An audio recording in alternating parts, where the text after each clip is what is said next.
Hi folks, this is Don Iovino and you're watching Western Bass TV. I'm Gary Howell, and you're watching Western Bass TV.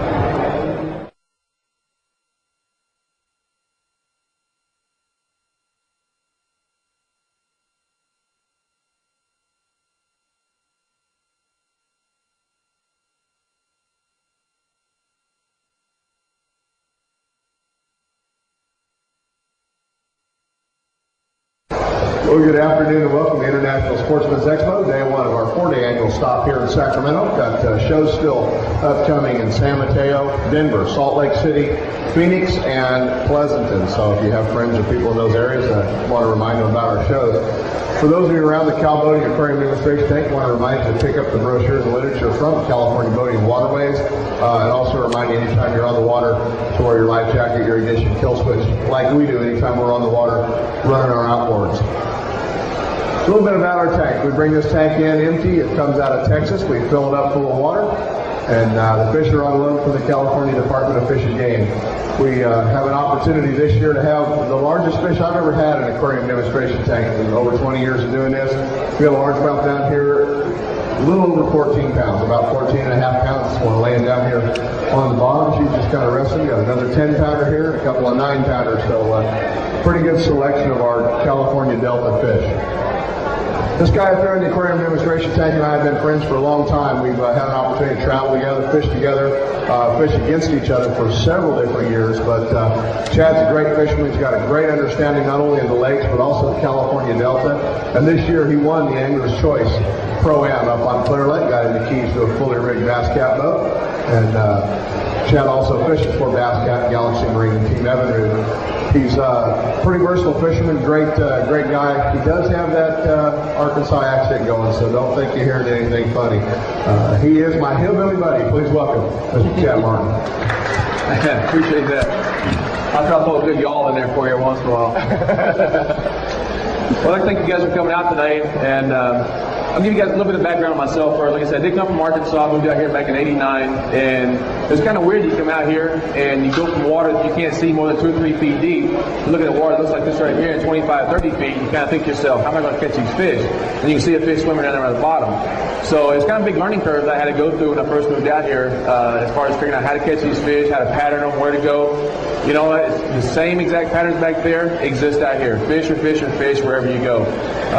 One of the biggest keys that I can tell everybody when you first start, if you go to a lake you've never been to before, buy a topographical map. Maps are huge. They're a big key to breaking down a lake, figuring out where the creeks are, where the old rivers come in, where the humps are. You can really break down a lake really fast like that. Today you got so much information you get on the computer. You got the internet, you got the NCBF website you can go to and get local California information. You can go to the Bassmasters website, all these different websites. All your local bait stores you go into, you have local pros that fish out of them. You have the dealers and the employees that work there that are vast knowledge of all the lakes that are local to them. So use that knowledge when you guys go in. Ask these people. Don't be afraid to go ask someone that works there. That's their job. They're there to help you out, to direct you in the right direction and which products you need to have and what you need to be throwing to certain lakes at certain times of the year. The biggest thing this time of year you want to look at is a lot of your patterns you want to look for. Your fish right now, they're making their way up. They're trying to move in the back of the pockets. They want to make their way to start spawning pretty soon. They're starting to feed with that springtime pattern that's about to happen. Water temperature's down 47, 48, 49 degrees. Larval lakes like Oroville, Shasta. We had a tournament last weekend in Oroville. The water was 47 degrees. A lot of people think you really got to slow down to catch these fish. With spotted bass, it's not really true. These fish feed. You find the bait, you're going to find the fish. And I noticed last weekend you pull into an area, and if you didn't have bait fish that was schooled up in an area that had fish running through them, most of the time the bite was really tough. You had to really, really work for those fish and really slow down to catch them. If you can find the areas where the fish were moving, they're moving through the bait, you can catch the fish pretty quick. One of the baits I like to use this time of year is the rib bait. This is a Lucky Craft in the table rock shad color. It's called the Stacey 100. This bait is an awesome bait. You get it down, it can suspend. The color is a good visual color of the chartreuse with the purple bag. Fish can see it at a good distance. It has a tendency to suspend, which is what you want. You want the bait as you move it through the water, you get it down there in their depth range. Say the fish are suspended in 5, 10, maybe 15 feet of water. I always throw to the bank, I make a couple quick ribs, and I let it pause. What happens, these lakes that you fish out here have such a steep bank to them that you'll be sailing from here to the wall and you're in 35, 45, 50 feet of water. So as the bank tapers off, the fish are relating to the bank. They may not be necessarily in the wood or in the bank sitting there looking at the bank all the time. They're sitting out suspended. So they can be sitting 10, 15 feet out over 25, 30 feet of water. You make a cast above their head, a couple rips on top of them, they're looking up, they see that bait coming off the bank, their first reaction is to run up and grab hold of it. Usually I'll start off with a rip bait or a crankbait or a spinner bait first thing in the morning. All I like to do, this is a Loomis, it's called a popping rod, it's an 845, and I usually throw anywhere from 8 to 10 pound test line when I'm ripping my rip baits. This is a P-line floor clear. I like the line that comes off the spool real well. That gives the bait a little bit of buoyancy, but allows it to sink just a tiny bit as you're ripping the bait. And then I throw them with a Corrado. The Shimano Corrado is one of the best reels I've ever used. I think if I had to go anywhere, buy a reel anytime to throw in a rod and reel to go, with a Loomis rod, Shimano reel, you can't beat the combination. It's a great combination. Rip baits, a lot of times you want to move them. Sometimes you move them pretty fast. If the fish are in the chase the move, they're going to chase the bait. You're going to run after it. Basically, it's really easy to run a rip bait. Make a cast, make a long cast, as long as you can. Just jerk your rod tip. Just apply a little bit of action with your rod tip. But as you get it down, don't keep jerking the motion all the way through. You want to feed the rod tip back to the bait, kind of give it some line, like give it 2 or 3 inches of line to go back to it. And it allows the bait to have that natural motion when it stops. You don't want the bait to be coming to you all the time and never stop. If you want it to suspend and have that natural motion, you want to let the bait go down. Get a couple twitches. If you notice, you always throw the rod tip back to the bait. So you let the bait come back up and react on a little bit of a slack line. And I've seen a lot of people, they just rip and they just jerk and jerk and jerk and jerk and they never stop. You get some reaction bites like that, but most of the time you're pulling the bait so fast by these fish that they just kind of let it go. They don't turn around and look at it again. So the key sometimes this time of year, if the water's cold, slow it down a little bit. You know, make your cast, do a little twitch, let it sit there for a minute. If you don't get a bite, move it. There are times, especially coming up on Clear Lake. Clear Lake is notorious for this, coming up here in March, April, into February. The same rip bait or the Pointer Minnow 100 and the Tennessee Shad. This is also, like I said, the table rock once again up there. Make a long cast next to the Tulies at Clear Lake. All the stands of Tulies are up in the north end, the shallow end. Rip that bait down a couple times and you let it sit. And I let the bait sit a lot of times as long as a minute, maybe 2 minutes in the same place. It's 3 or 4 feet from the Tulies. It's just sitting there like that, and the fish, they're either sitting out here suspended, waiting to move up to feed, waiting to move up to spawn, or they're in the Tulies, and they're cruising around looking for something to eat, and they kind of look out, and there's this bait just sitting there. It hasn't moved. They might run up and look at it, be kind of curious about it, but not commit to it. But the bait doesn't move. That's like a defensive posture that bait will make when they get scared. You know, you got a big fish chasing them. If a big fish runs up on a piece of bait or a little fish runs up on a bait, the bait a lot of times will just freeze. And it just sits there because it knows if it moves, it's going to get eaten. And a lot of times that will trigger a strike. It's meant if you go to move that bait again, the fish will run out and grab it. The Lucky Craft lures, they make a lot of great lures. Rattle traps, crankbaits, the rib baits are all really good. Another bait I go to first thing in the morning, and it's one of my favorites to cover a little bit of water first thing when I first get out. This is one of my favorite Delta baits. This is a limit lure spinner bait, and I actually run in a tandem Colorado combination, which you don't see very often, but it's one of my favorites, especially on the Delta. It moves a lot of water, makes a lot of vibration in the water, and I put a little bit of a curl tail trailer for a little bit of attraction to it. This chartreuse white and blue gives a little bit of a bluegill color. When you're on the Delta, you got the silver and the gold. The water's a little bit dingy, so a lot of times the fish, you know, a willow leaf blade throws off a lot of flash. And, you know, the fish are going along, they're under the grass and the Tulies, you throw a willow leaf out, it's coming through, they see a lot of flash. It's not a lot of vibration. With the Colorado blade, you get a lot of thump and a lot of vibration. When you make a cast and you start rolling it back, you can see in the rod tip, you see that kind of vibrates quite a bit. That's the vibration that you get that draws these fish to get that attack mode to come out, and they come out and grab the spinner bait. I like throwing this bait on the Delta when you got a falling tide. You got a high tide and it's going out. Fish are moving up. They want to spawn. They're up in the shallows. You do one of two things. You throw it. My initial cast, I like to throw it out next to the Tulies and let it fall. You get these little Colorado blades will helicopter down a little bit, and just that little thump can get enough attraction to these fish, and then let it pump and let it fall again. And you see that tail blade likes to kind of helicopter down and get a lot of action right there. And then the color, once again, with the bluegill, all the perch, the crappie and stuff that are on the Delta, the color pattern's a real good color pattern for the Delta. Another way you can throw this bait is pretty good. This is a 3/8 ounce bait, so I can't spin it just real fast, because if you do, a lot of times the bait wants to roll a little bit. So you got to match your blades with the weight of your spinner bait. A 1/2 ounce, a lot of times it's too heavy. I don't want to go quite with a 1/2 ounce that time of year. I want a little bit lighter bait. So I go with a 3/8 with a 4.5 power on the back and a 4 in the front, and I'll get it right to the top of the surface, right under the surface, and I'll wake it. We throw just a little bit of wake.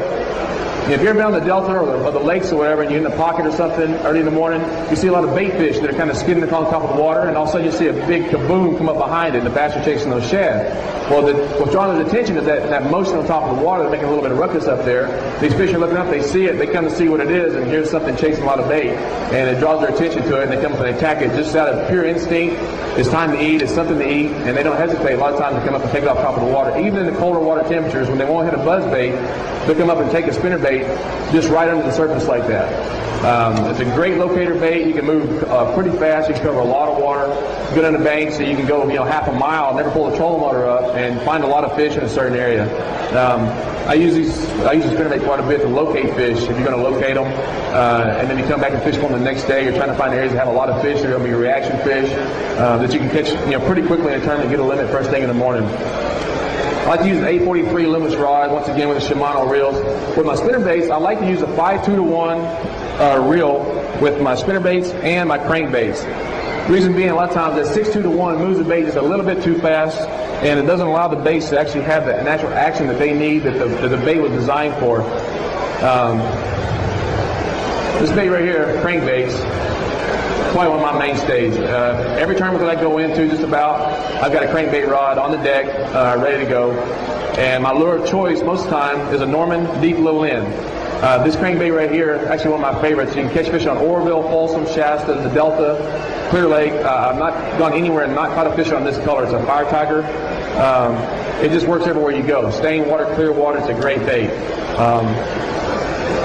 Well, my crankbaits, what I tend to do, I never throw them, with the exception of Clear Lake, or the Delta sometimes. I guess the Delta Clear Lake, there's only 2 exceptions, on more than 10-pound test line. 10-pound test line gives the bait just a great action, lets the bait get down, lets it do its job. If you notice, the Norman has a real tight wiggle in the back. Colder water, I don't like that big, wide wobble that some of these crankbaits have, like Pose, Cragtail lures. They all have their time and year that you want to use them. With the Normans, I found they have a really tight little wiggle in the back, like a speed trap. And it gives out a lot of vibration, it's a lot of attraction. And if the fish can find that, they get that little, it kind of gets them excited a little bit. The bait gets down there, it's moving pretty fast, it's kind of erratic. You can stop these baits, and you notice it's going to float up pretty quick. Most people, they think you tie a crankbait on, you just go out and you just start cranking and reeling. And they'll go throw a crankbait forever and never get a bite. What I found when I started throwing crankbaits seriously was about 4 or 5 years ago. I went back to Arkansas, and I had a little family visit back there. We fished the creek channel. Water temperature was about 46 degrees. It was just real cold. It was snowing. It was sleeting on the lake. We weren't catching any fish. We were about to freeze to death. And I picked one up to keep warm is what I picked it up for. I just wanted to make some motion, start making some casts to keep warm. Grabbed a crankbait, threw it out, and we're on the edge of a creek channel. First catch, I catch a 5-pounder on a crankbait in January back in Arkansas. And I thought, yeah, I grew up back there. Never threw crankbaits very much. 5, 6 casts later, ended up with 4 fish in the boat. My smallest fish was 4. I had 3 of the fish were over 6, all in a crankbait. So I came back to California. The tournaments were starting out here, and I thought, you know what? I need to go buy some crankbaits, start throwing them out here, and see what I can do with these things. So I like throwing the Norman. Just right out of the package, this bait here, almost every Normans that I've found so far that I've bought, out of the package runs almost completely straight. Sometimes that's good, sometimes it's bad. I'll kind of get in that in a few minutes. But what I did, I went to Folsom Lake. I had a white crankbait, Norman deep little end tied on, and went out there and caught just a ton of fish. Water was a little bit stained, it was rising, and the fish were kind of moving up to the banks. A lot of people are just still dragging worms or dragging jigs. They're working real slow, trying to find those, so-called bigger fish they can get a hold of out there. And I love throwing reaction. Spots and move, they're chasing the bait all the time. I don't think they actually just sit and they go, okay, I'm not going to eat today because I just don't feel like it. Sometimes they do, but if you find them with that bait and they're pushing that bait around and the wind's blowing anywhere, you can catch fish on a crankbait. It's one of the best locators that I've found. It was the bait that I used at Clear Lake when I won back in September. This past weekend at Oroville, I had a good tournament up there throwing a crankbait. A lot of guys weren't catching them on a crankbait. It was a pretty tough bite, but the fish that I found, what I found the fish was doing, On Lake Oroville, you've got long tapered points, and you can be sitting from here to the door over there, and from here to the door is about 12 feet of water. So it's just a long, slow tapered point. On the right side and the left side are creek channels that were running from the back of these points on the side of them. And as I crossed over with my depth finder, I found that the bait was down in the creek channels, and there was very little up on top. I'd fish and fish and fish and nothing. I turn back around and come back down them again because I'm in an area that I know I caught fish in before, and the bait was gone. It wasn't on my graph out there 25, 30 feet of water anymore. I could cast up on top of this long tapered point, and boom, I started catching a fish or two. So what was happening, the bait was leaving the creek channel, it was moving up on top of these flats, and I was making a long cast, a little bit longer than that one. With the rod that I use a 7.5 foot G Loomis crankbait rod. The number on this rod is a 903. It's a very long rod. Most guys I talk to, they like the 7-footers a lot better. I know Gary, he rips with a 7-foot rod, crankbait rod. There aren't too many guys that throw the 7.5. But you can get so much more distance with a 7.5 foot rod. This rod, as you can see, from the third or fourth eye back, it's got a lot of backbone, but it's got a great tip. What it allows me to do, it allows me to throw a little bit lighter line than normal. A lot of guys will throw the graphite rods. They'll throw like an 843, a medium heavy rod, or a medium graphite rod, and make a long cast or crank, and fish hits it, and they just boom, they power, they set the hook with 10-pound test line or 8-pound test line, they break the line. They go to a lot of crankbaits. You guys see fly fishermen on TV, you know, they're catching these big stripers. They do it on the Delta down here. They get these big old long 9-foot fly rods. They're using 4-pound, 2-pound test line, and they're landing big stripers and big steelhead. The reason being, they've got a rod that can handle the impact. The rod's going to play the fish and let the line just kind of do its thing, kind of hang on to them. You set your drag nice and loose. We don't have to worry about the fish breaking you on a hook set. And it's your key. Set the drag pretty loose. You want to set it just tight enough when you set the hook, it gives just a tiny, tiny bit. That's all you want. You got 2 sets of treble hooks. They're going to dig in pretty deep when you set the hook on the fish. So 10-pound test line, 8-pound test line. I throw the P-line floor clear is my favorite with the crankbaits. I've had real good luck with it. If I go to Clear Lake, I go to 15, maybe 20, but I'm not fishing as deep.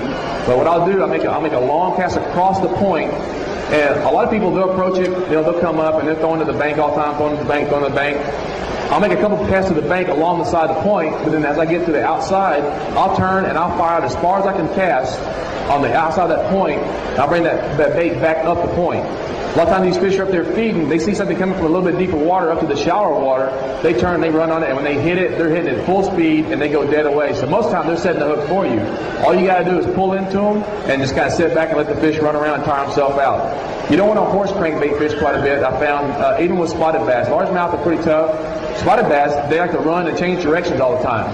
So if you got a hook here and that one barely hooked you in his head, as he changes direction, he's going to pull one out. So you don't want to take a whole lot of time when you're fighting those fish. You don't want to, you don't want to horse him too much. Just let him run around, let him do his thing, and keep him on. Another thing people have the tendency to do, they just want to reel too fast. With a 6-2-to-1 reel, you're going to reel way too fast most of the time with a crankbait. So I tend to go with a 5-2, or even I got a 3-2-to-1 that Shimano makes. Just get the bait down, let's have this little natural little action that comes through the water, and they imitate either crawfish, they imitate bait fish, depending on the color that you want to use. This is a very effective tool for locating fish and staying on fish. Most times during the day, you're going to find fish at some point in time in different places are going to be feeding on a reaction bait. You may have to make a 15-minute run up the river somewhere to get on them, or stay on the main body. One of the things I like to throw also that was really deadly up at Clear Lake this past year, and deadly everywhere you go, is a jig. This is a half-ounce limit lure lake jig, brown with a little bit of orange, and I like using the Gary Yamamoto Trader on the back of it. This is a smoked purple flake. It's got red and green and gold flake on it. It's probably been one of my best lake jigs that I've used anywhere. With a jig, once again this time of year, you get out, you want the bait to stay on the bottom. I see a lot of people, they get in the boat, I fish with the tournaments, and they watch TV quite a bit, and they see these guys, they jump a jig, they jump it, they jump it, they jump it, they keep moving it quite a bit, and they don't get bit most of the day. Well, I found this a couple years ago. You get a bait down the bottom, and it doesn't take much. You can fish this kind of like a reaction bait if you want to, and it's pretty easy. Keep your rod tip about 9 o'clock, 10 o'clock, enough where you can feel when you get a strike. You're not straight on so you don't feel it. Just a little bit up at an angle, so as you're moving that bait along, you're going to feel if you get a strike. And just kind of crawl along the bottom with your reel. I think I had something just hit it, I hit a fish. But you just want to crawl it just real slow. And a lot of people, their mentality when they throw a jig, they watch TV so much, is that, you know, you throw it out, and it does work, but you throw a jig out and they let it sit, and they just watch the line. Big key too, a lot of people don't know, is watch your line. If you're not a line watcher, learn to be one. There's a ton of strike, ton of fish that you'll miss that you can catch. If you just watch your line, you see your line tick and jump, you never feel it, you just tick and jump. That's a fish, most times it's picked it up. And until you get it down, if you see that happen, go back and set the hook. Hook sets are free, and you always power another bait.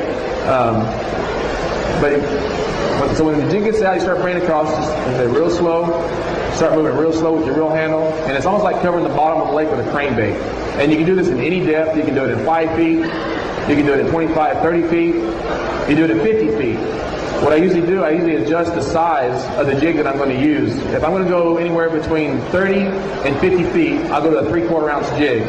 And I'll get in that depth, and I'll stay in 35 feet, and I'll throw in front of the boat as far as I can throw. Let it go feet of the line, straight out line, let it go to the bottom, and then start working it back real slow. If you know the fish are in that depth, now you're staying in that strike zone constantly and you never change it. Sometimes the fish will move up, sometimes they'll move down, but if you're catching fish in 25 to 35 feet of water and you're sitting at 35 feet and throw out, just keep working that jig, keep walking it back to you. A lot of times you're going to find those fish and you can catch a lot bigger fish, a lot better fish. And it's a real simple technique. Another thing you can do too is you can actually turn your rod tip to the sideways and kind of drag it sideways and kind of keep it moving and then let it sit. So there's several different ways you can fish a jig that people don't really think about. You know, they read so much and they see different things, and you know, different techniques. You can play with the jig quite a bit and make it very effective. With jigs, normally I'll throw a 15-pound either big game, or I've gone to experiment with the carbon line, carbon lines now, and the fluorocarbons, and I like them quite a bit because when the bait's down there real deep, you can really feel that strike. I mean, they hit it, it's just like it's magnified. And when you set the hook, there's not a whole lot of stretch, and you don't want a lot of stretch when you're down 35, 40, 50 feet, because you set the hook, well now instead of setting the hook, and when you hit right here to set, you're getting the hook started inning. Well, now you're starting the hook here, you're coming up, you're stretching the line another 2, 3, or 6 inches, you got to drive all the way back. Now you're almost to right here trying to set the hook, now you got to hurry and catch up. Well, by the time you're doing that, that fish has got time to run. He's shaking his head. He's trying to get rid of what's in his mouth. He spit it, and you lost your fish.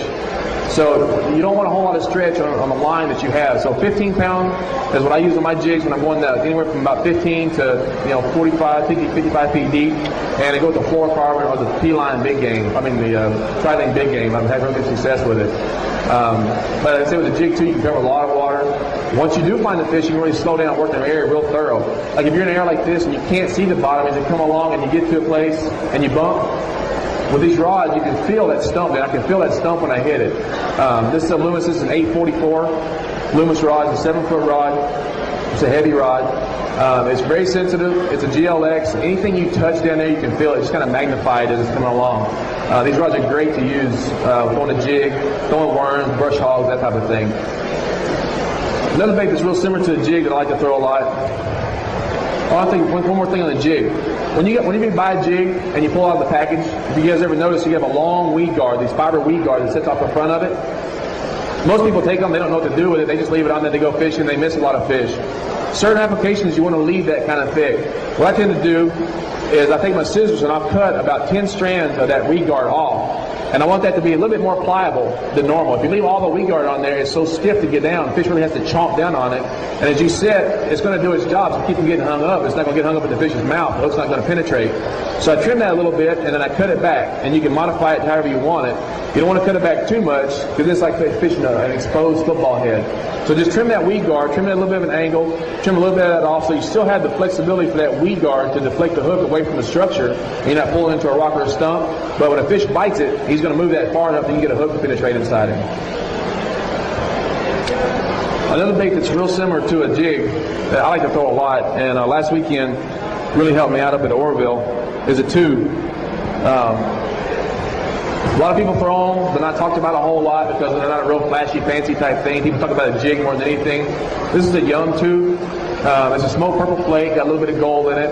And what I like to throw this on is most times it's a spinning rod. Or I'll flip with it with a bait cast from the Delta or go to Clear Lake. But I take a 1/4 ounce dart head, insert it up inside of it, and it makes the bait have a real distinct fall. It kind of spirals down a little bit. It's got a real soft presentation. It's not as hard looking as the jig, and you switch up the colors. You either have a crawdad imitation or you're going to have a bait imitation. You can bounce this thing up, and at the fall, the dark-headed kind of sidles up and down. Fish really like this bait. You catch a lot of fish on it the way it moves. It's real subtle. A lot of times when the fronts come in and the fishing gets tough, they get a lot of pressure on these legs. You want to downsize in your line. That's when I really go to a tube, because if I'm downsizing on my baits, on my line, everything else, the tube just has more of I think a better presentation when it comes to catching the fish, and they tend to react to it pretty good. You can flip these on the Delta. You put a bullet weight on the head of it. You can flip them real good. My favorite way is to put a dart head inside. It's just so easy to fish, and you do the same way. You just kind of keep it on the bottom, move it a little bit, let it sit. Imitates a little bait fish down there, nose on the bottom trying to feed, or imitates a crawfish trying to come out and make his way down the bank, in and out of holes and whatnot. And these fish really like them, and they tend, when these young baits are made, they're real salty. Have a lot of salt impregnated into them when they're made. So when the fish grabs hold of them, they tend to hold on to them for a long time. The bait's kind of squishy, and it doesn't move a whole lot. So when they get it, it feels more natural in their mouth, and they don't tend to let it go. So did that fish just eat that? Did he? Like I say, when it's a tough bite, you go to a tube and you can just have a blast. And I say they're not fished a whole lot, but they actually are. They're not talked about a whole lot. I love them. I know Fisherman's Warehouse over here. He's got a bunch of young tubes over there on the rack, and I've been throwing. My dad throws them quite a bit, and he's the one that had taught me how to throw them. The thing is, get by them. Go 3/16 ounce, quarter ounce, a football head, Texas rig. They make a lot of different ways. A lot of different. Ways that you can put inside of them to play with, and it's just a very effective tool to cover some water, and it's a little bit of a change from a jig. I've had guys back in my boat like last weekend, they were throwing a jig, not getting bit. Pick up a tube. Another thing you can do with a tube is you shake it. Get down the bottom, you shake it a little bit, pick it up, move it a little bit. These fish now like the way it looks. Another thing I found on Oroville last year when I was fishing up there, and just kind of keep in mind when you go different places, the way these lakes are designed to get real steep banks. And we found a bunch of fish last year that were feeding on this one bank, and by mistake I hung up on a stump that was up on the bank. And so I pulled real fast, and it came loose, so the bait actually popped loose, it jumped out, and so I just let it fall back to the bottom. When I went to pick it back up, there was a fish on it. Never felt it hit, I just picked it up and the fish was there. And so I thought, that's kind of interesting. So I thought, I want to try that again. So I made a cast all the way to the bank. After landing that fish, made a cast through the bank. I let it sink. It probably sank 5 feet because it was a real steep bank. Once it hit the bottom, I just engaged my line. There was nothing there, so I just hopped it. I popped it straight up. And I do it again, pop it up, and all of a sudden my line would go slack. When I knew I was popping out to 25 or 30 feet of water, it should be sinking pretty good. There was nothing there. It was just slack. Reel down, boom, you set the hook, and the fish will run out with it. So it's a very effective tool to cover a lot of water. And if I'm going to do that, 15-pound test line, I use this is a Lewis 843, and it just makes it a lot easier to work and fill the baits that you need to fill, and fill the strikes that you need to fill. So anyway, I'd like to thank you guys for coming out today. Hope you learned a little bit. Any questions you guys might have I can answer for you? No? All right. Thank you guys for coming out. Appreciate it.